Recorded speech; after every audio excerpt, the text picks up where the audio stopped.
Hello, today we're going to be learning about potatoes.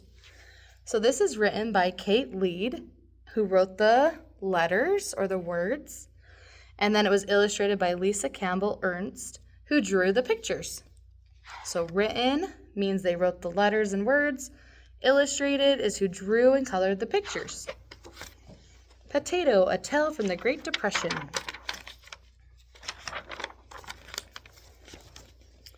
This is a story about my grandfather and my grandmother. It is also a story about the Great Depression and how hard things were. Once upon a time, there was a mother named Agnes and a father named Clarence. They had a baby girl named Dorothy. Dorothy and her parents lived in Iowa. Clarence and Agnes had not been married long.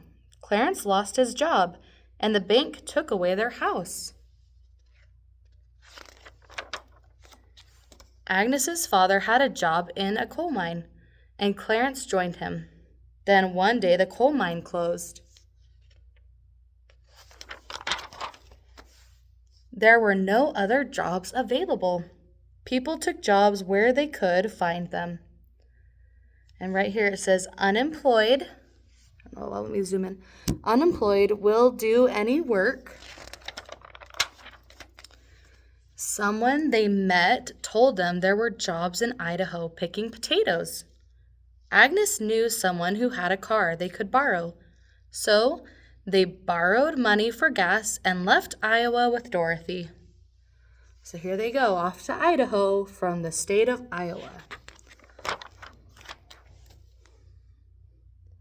For 2 weeks, they lived in tents.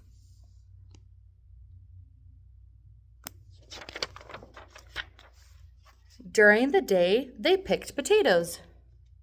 Dorothy played in the fields among the potato plants.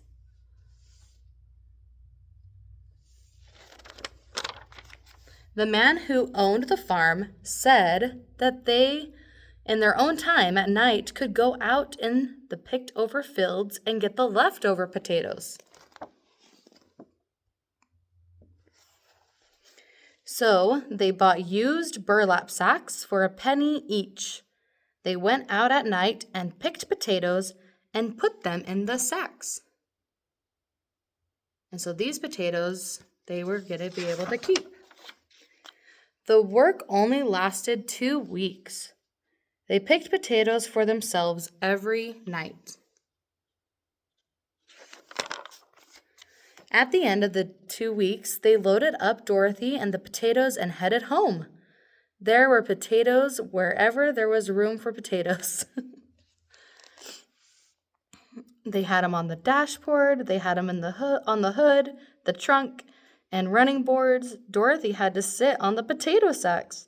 The money they had earned from working there, they used it for the gas. That is a lot of potatoes. When they got back home, Clarence and Agnes traded potatoes for other things like groceries, clothes, even a pig. They worked very hard to live on what they had.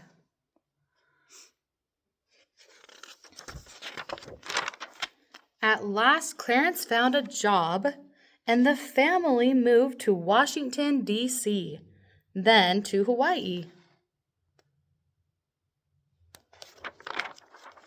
Soon, Dorothy had 2 baby brothers, Bob and Gary. Late at night, Dorothy told the boys stories of potatoes and how they were picked by the light of the moon. All this could be how I have come to like potatoes. So I'm not sure how many of us have been able to pick potatoes before from the field, but if you have, it's very fun. And if you haven't, that's a great opportunity because we do live in Idaho where there's many potatoes. And now we are going to do a STEM activity that goes along with our book. So this is a potato, and these are the straws. And what you're going to do is you're going to try to poke the potato with the straw. So you're just going to try to hit it if you can. Try to get the straw to go through the potato. Once you do that part of the experiment, it might work, it might not work, but if it doesn't work, you get to put your thumb on the top of the straw, and that's going to trap some air in there. And then you'll be able to push through the potato a little bit easier. And that's because of that trapped air. So let me show you.